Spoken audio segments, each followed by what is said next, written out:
Hi everybody, Dan Illman here with some exciting news. DRF Formulator, the gold standard in past performance information, is now free, exclusively on DRF Bets. Join DRF Bets with the promo code WINNING, get a $250 first deposit match bonus, a $10 free bet, and free Formulator already uploaded to your account. Access Formulator's premium features, including sortable trainer stats, race replays, personalized trip notes, and lots more. Free Formulator, exclusively on DRF Bets. Hi everybody, Dan Illman here with the DRF race of the day for Wednesday, January the 26th. Let's kick off the 20-cent Rainbow Pick 6 at Gulfstream Park with a look at the field for race number 4. We're going about 5.5 furlongs on the new Tapeta surface at Gulfstream. This is a $35,000 claiming event for newly turned 3-year-old fillies. You can download free Formulator past performances for this race on the Race of the Day event page at DRF.com. Access them, handicap along with me, and when you've made your final determinations, of course you can play this race and the entire Gulfstream card on Wednesday with your DRF Bets account. We'll move to the Timeform US pace projector for this race, a very important handicapping factor, I believe. The number 6 Yoga Queen is coming off a pace-pressing victory against maiden claimers at Gulfstream over the Tapeta. She went fast according to Timeform US's pace ratings that day, and as you note on the pace projector, this is a blue bar scenario, favoring horses on or near the early lead.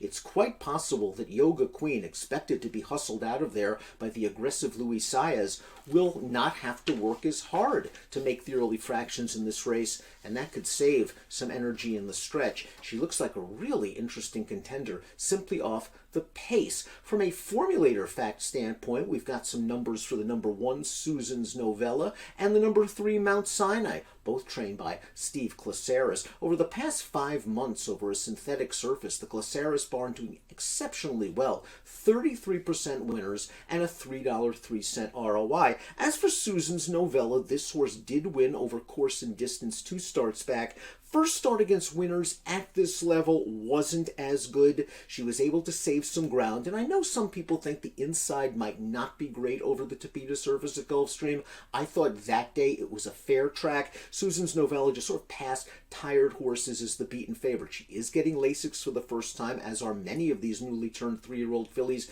and maybe that will spur improvement. 10-1 on the morning line with a solid formulator fact on display. The 2 Princess Cupid was a debut winner and then ran well in the race we're going to show you right now. This is a 3rd place finish at Gulfstream on December the 23rd in a $35,000 claimer. She pushed a quick pace on the outside and she just gets tired near the rail at the end. Not bad for a second lifetime start. The Lasix come on for a Princess Cupid, a horse that can be close to this moderate pace. She was claimed out of her last race, and one of the also-rans, a horse that she finished well ahead of, the last place finisher of the race we just saw, came out to finish second in a $16,000 claimer, albeit on dirt, but with an improved 59 Beyer speed figure. Mount Sinai is the number 3. This is the other Klasaris trained runner. This horse won 2 starts back, going 5/8 of a mile over the Tapeta surface, hustled out of the gate to track the pace on the outside, went after the leader on the turn, and got away as much the best. In her first start against winners, I wonder if maybe she was placed in a little bit tough. She was facing Chakalosa, who's also back in this spot. She was up close to the pace again, and it was a very fast pace, and she tired. I think she's more like the filly that won 2 starts back with that 61 Beyer speed figure, and that could put her in the mix. 7-2. Again, you've got the Klasaris formulator fact. Paco Lopez takes the mount as Luis Saez opts for the pace setter, the 6. Alla Turka is the 4. Let's watch Alla Turka's most recent race. She is a perfect 2 for 2 on synthetic. She won her maiden 3 starts back, and then moving back to synthetic, she scored here going 5/8 of a mile. I thought she looked pretty good in this race. It was a weak race. 3 horses have come back to run. None have hit the board. The best buyer of those 3 horses were 41, but I was fairly visually impressed. Alla Turka stayed close to the pace while 3 wide. She settled things in the stretch.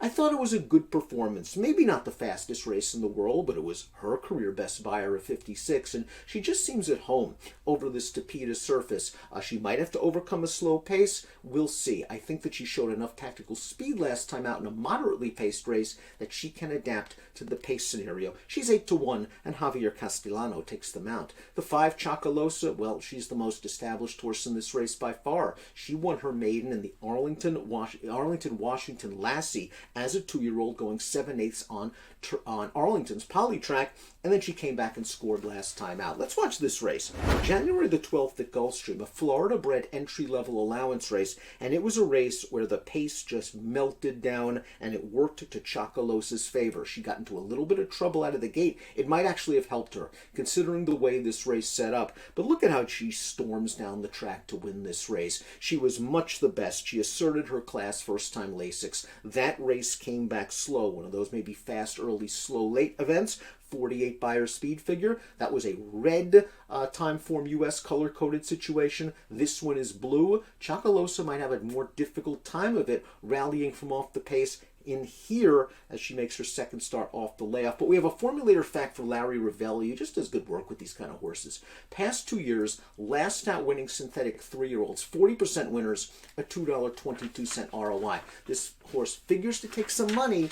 Different pace scenario, though, could work against her. Let's watch Yoga Queen's career debut. I was taken by it at 15-1, going 5 furlongs over the Tapeta surface. She showed good speed. They went 21-3 for the opening quarter, 45 for the half. She kept right on going. I thought the race was validated when the third place finisher returned to run second in a $50,000 maiden claimer with a 62 Beyer speed figure. Yoga Queen is fast, and Yoga Queen should be able to make the lead according to Timeform US and might be able to back down the fractions with Lasix on. She's 5-1, and that is a square price to be sure with Saez aboard. Blame It on Rose is going to try synthetic for the first time. She's run on dirt, she's run on turf, she seems better on dirt. She is by a stallion, however, that connects with 18% of synthetic sprinters.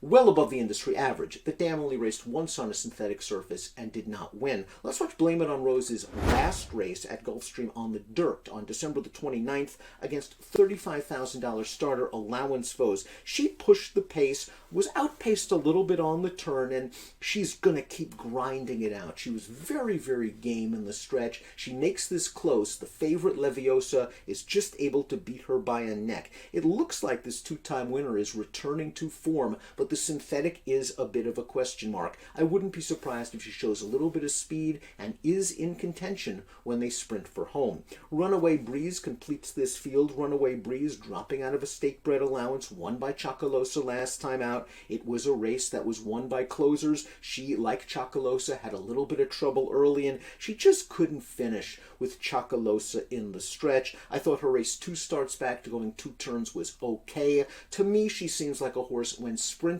She needs some pace up front, and again, that pace projector not kind to the chances of Runaway Breeze. I'd like a price in this race. I certainly do respect Chakalosa, but I'm not sure I want to play her as the favorite, considering that she might be faced with a more difficult race flow. So I'm going to go with the number 4, Alla Turka. She likes synthetic. She's 2 for 2 over the surface. She is taking a step up, but I'm hoping that she can adapt to any kind of pace situation, and I believe she has some upside potential. Adding Lasix, Castellano has the mount. Alla Turka, my top pick for the Wednesday DRF Bets race of the day. Play the race in the card with DRF Bets.